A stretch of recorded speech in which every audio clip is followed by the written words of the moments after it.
எப்படி தூங்கிட்டு இருக்காரு பாரு, விடிஞ்சது கூட தெரியாம. காஃபி. ஐயோ, இவன் எப்படி கூப்பிடுறது? எப்படி கூப்பிடுறது? மாமா. ஐயோ, அத்தா. ஐயோ வேண்டாம்.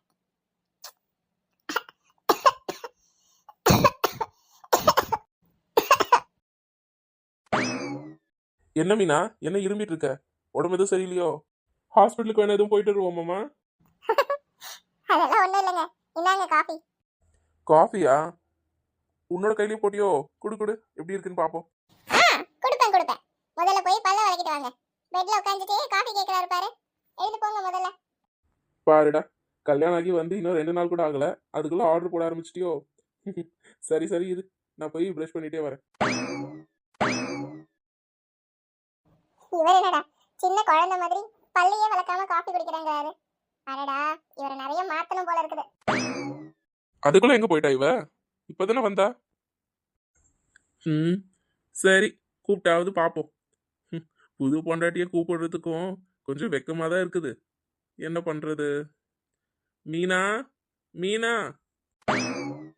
என்ன மீனா, அதுக்குள்ள எங்க போயிட்ட? என்ன போய் ப்ரஷ் பண்ணிட்டு வான்னு சொன்னேன். வந்து பார்த்தா உன்னைய காணோம். காஃபியோட எடுத்துட்டு போயிட்டியோ? இல்ல, நான் காஃபி நீங்க எழுந்திருப்பீங்கன்னு நினைச்சு எடுத்துட்டு வந்தேன். நீங்க என்னடான்னா தூங்கிட்டு இருந்தீங்க. அதான் உங்களை எழுப்பி ப்ரஷ் பண்ண அனுப்பு. நேரம் ஆயிடுச்சுலங்க. காஃபி நான் அப்பவே போட்டுட்டேன், அதான் ஆறி போயிடுச்சு. ஆறின காஃபி உங்களுக்கு எப்படி கொடுக்காது? அதான் திரும்ப போய் சூடு வச்சு கொண்டு வரேன். ஓஹோ, அப்படியா? இதெல்லாம் கனவா நனவானே தெரிய மாட்டேங்குது. கனவா நனவானா? என்னங்க ஏதோ சொல்றீங்க? பின்ன, நான் தூங்கிட்டு இருக்கும்போது என் வைஃப் வந்து என்னை எழுப்பி காஃபி கொடுக்கணும், என்கிட்ட பேசணுங்கிறதெல்லாம் என்னோட எவ்வளவு பெரிய ட்ரீம் தெரியுமா? அதிகமா சினிமா பாப்பீங்க போல இருக்கு. ம் அதுவும் ஒரு காரணம் தான். சரி சரி, காஃபியை குடிங்க. இது திரும்பவும் ஆறிட்டா திரும்பவும் சூடு வைக்க முடியாது.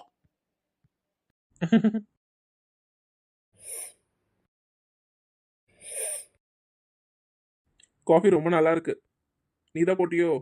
ஆமா, நான் தான் போட்டேன். அட உட்காரு, எவ்வளவு நேரமா நின்னுட்டே இருப்ப? இல்ல இல்ல, வேண்டாம் வேண்டாம், எனக்கு உள்ள வேலை இருக்கு, நான் போறேன். அட, கொஞ்ச நேரம் உட்கார்ந்துட்டு போ. அதுக்குள்ள உனக்கு என்ன வேலை? காலையில என்ன இப்பதான் விடிஞ்சது? ஏன் சொல்ல மாட்டீங்க? காலையில இருந்தா வேலை இருக்காதா? சரி, அதை விடுங்க. உங்களை எப்படி கூப்பிடட்டும்? எப்படின்னா எப்படி வேணா கூப்பிடு.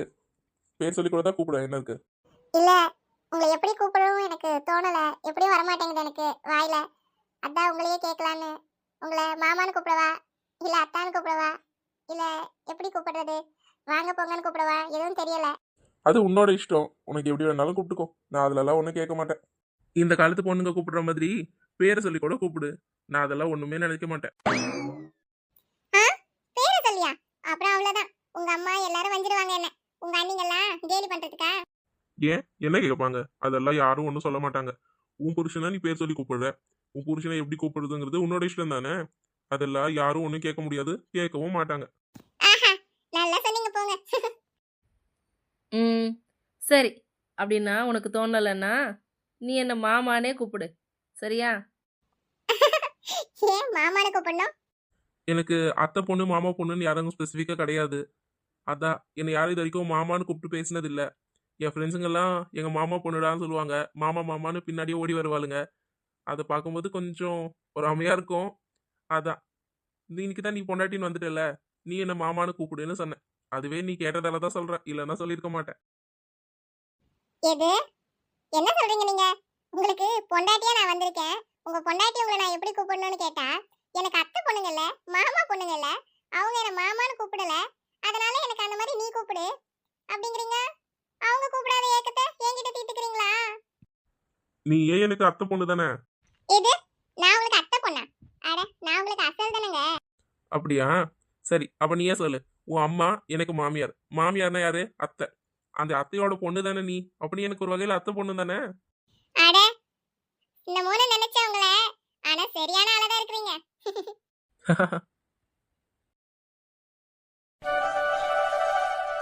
இந்த புடவை உனக்கு ரொம்ப அழகா இருக்குது. என்னது? இந்த புடவை எனக்கு அழகா? அப்போ நான் தனியா அழகா இல்லையா? இல்ல இல்ல, இந்த புடவைக்கு நீ தான் அழகு. நீ கட்டினதுக்கு அப்புறம் தான் இந்த புடவை ரொம்ப எடுப்பாவும் அழகாவும் தெரியுது. இந்த புடவைக்கே உன்னாலதான் அழகு வந்து சேர்ந்துருக்கு. அப்படி சொல்லுங்க. மதியம் 3 ஆகுது, இன்னும் மாப்பிள்ளை சாப்பாட்டுக்கு வந்த மாதிரியே தெரியலையே. இவ எதுவும் வயலுக்கு கொடுத்து விட்டாலோ? மா ராதிகா, ராதிகா இங்க கொஞ்சம் வாமா. என்னம்மா கூப்பிட்டீங்க? அம்மா, மாப்பிள்ளைக்கு சாப்பாடு எதுவும் கொடுத்து விட்டியோ வயலுக்கு? அவர் வந்து சாப்பிட்ட மாதிரியே தெரியலையே. மணி என்ன ஆகுது பாரு. அம்மா ஃபோன் பண்ணம்மா, வரேன்னு சொன்னாரு. கொடுத்து விட வேண்டாம், அதாம்மா கொடுத்து விடல. இன்னும் சாப்பாட்டுக்கு வரல. அன்னைக்குமா வந்துருவாரு கொஞ்ச நேரத்துல. ஏய் என்னடி நீ, உழைக்கிற மனுஷனுக்கு நேரங்காலம் தெரியாம நேரத்துக்கு ஆக்கி போடணும்டி பொம்பளை. ஏதோ அவளுங்க ஆக்கி வைக்கிறாளுங்க, அது போடுறது கூட உனக்கு கஷ்டமா இருக்குது. ரொம்ப மோசமா இருக்கிறப்போ நீ. மா அவர் வீட்ல இருந்து சாப்பாடு போடலன்னு சொன்னா பரவாயில்ல, அவர் வயல்ல இருந்தா நான் என்னமா செய்யறது? அவர் வீட்டுக்கு வந்ததுன்னா நான் சாப்பாடு போட முடியும். நீ தான் வயலுக்கு பக்குவமா சாப்பாடு கொடுத்து விடணும். ஏன் நீ கொண்டு போய் விட்டா கூட தப்பு இல்ல. உன் புருஷனுக்கு உன் கையால சாப்பிட்டாதானே சாப்பிட்ட மாதிரி இருக்கும். அட என்னம்மா நீ வேற, கொண்டு வராதன்னு சொல்ற மனுஷன்கிட்ட நான் என்னத்த சொல்றது? மாப்பிள்ள அப்படிதான் சொல்லுவாரு. ஏதோ பொண்டாடி கஷ்டம்னு நினைப்பாரு. நீ தானே கொண்டு போனோம். போ, எல்லாத்தையும் சாப்பாடு போட்டு கட்டி டிஃபன் பாக்ஸ்ல போட்டு கேரியர்ல வச்சு எடுத்துட்டு போ. சரிம்மா. இதோ மாப்பிள்ளைய வந்துட்டாரு பாரு. போ போ, சீக்கிரம் போய் எல்லாம் எடுத்து வை. ஏங்க இவ்வளவு நேரம் பாருங்க, நீங்க சாப்பிடாததுக்கு அம்மா என்ன போட்டு வஞ்சிக்கிட்டு கிடக்குறாங்க.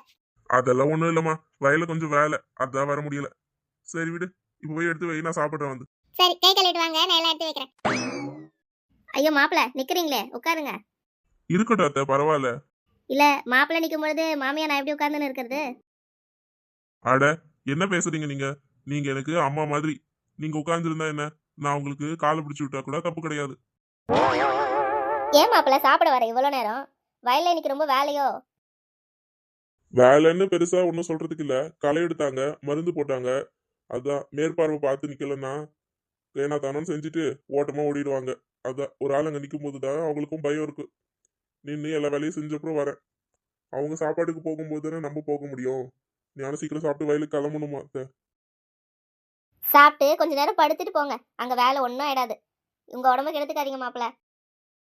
அதெல்லாம் ஒண்ணும் இல்ல அத்தை. இன்னும் 2-3 மணி நேரம் வேலை தான். நான் போய் பார்த்துட்டு அப்புறம் வந்துருவேன் வீட்டுக்கு இன்னைக்கு சீக்கிரமாவே. அது மட்டும் இல்லாம நம்ம இல்லைன்னா அங்க ஒரு வேலையும் ஒழுங்கா நடக்காது. போய் தான் நிக்கணும். ஏங்க சாப்பிட வாங்க, எல்லாம் எடுத்து வச்சிட்டேன். எவ்வளவு நேரம் மாமியாரும் மாப்பிள்ளையும் பேசிக்கிட்டே இருந்தா எப்படி? சாப்பிட வாங்க, மணி என்ன ஆகுது? நீங்க போங்க மாப்பிள்ள, அவங்கள கைப்பிடிச்சு இழுத்துட்டு போயிடுவா. இல்லைன்னா போய் சாப்பிட்டு வந்துருங்க. சரிங்க அத்தை, நான் போறேன். நீங்க கொஞ்ச நேரம் படுத்து ரெஸ்ட் எடுங்க. ஆமா, கிழவிக்கு என்னத்துக்கு ரெஸ்ட்? எப்பவும் ஓய்வு தான், படுத்தே தானே கிடக்குறேன். நீங்க போங்க மாப்பிள்ள. அட என்னங்க, மாமியார் கிட்ட பேசிட்டு இருந்தா நேரமே தெரியாதா உங்களுக்கு? வாங்க, மணி 3 ஆயிடுச்சு. நின்று பேசிக்கிட்டேவா இருப்பீங்க? இப்ப நீங்க வரீங்களா இல்ல அங்க கொண்டாந்து கொடுத்துருவா? பேசிக்கிட்டே சாப்பிட்டுட்டு இருக்கீங்களா? இரு ராதிகா, வந்துடுறேன். அத்தை, நான் போய் சாப்பிட்டு வந்துடுறேன். இல்லைன்னா உங்க மகன் எனக்கு ஊட்டியே விட்டுருவா போல இருக்கு. போங்க மாப்பிள்ள, போய் சாப்பிடுங்க.